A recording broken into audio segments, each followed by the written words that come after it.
So I like to use the analogy of, in our minds, saving for the long term, building up that assets. Every asset is represented by a pillar. Think about a beautiful Greek column made of solid marble. And now think about surrounding yourself with as many of these pillars as possible. I refer to that concept as the pillars of wealth. Those pillars are there to support you in retirement, to support your household for whatever financial needs may arise.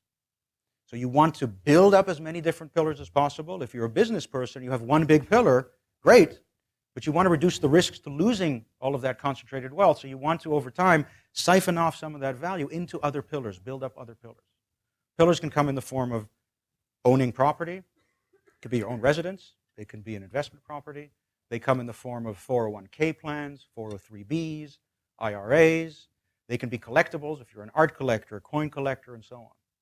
So there are lots of different types of pillars or assets that you can surround yourself with, that you can work building, and you should.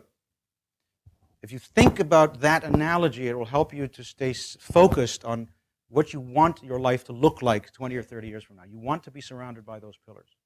Now, to protect those pillars, we have a number of techniques available. Insurance, liability insurance, disability insurance, life insurance, and so on.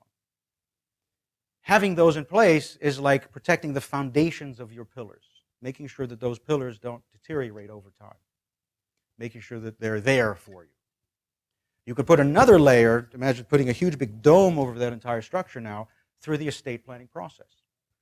Put various assets in a trust, now they're protected from creditors, they're protected from various other sources of danger. So now we have that slightly more refined analogy to work towards. Final words, hopefully words of wisdom. Time can be your best friend, but it can also be your worst enemy. So when it comes to money matters, doing things well in advance is always a good idea. If you do that, time is your best friend. We can't get into the technical reasons for that because we don't have time, but it allows you to save over a longer period of time, compound money over a longer period of time.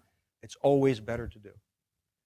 On the other hand, time can be and will be your worst enemy if you leave things to the last minute. If you procrastinate, time is going to be breathing down your neck consistently.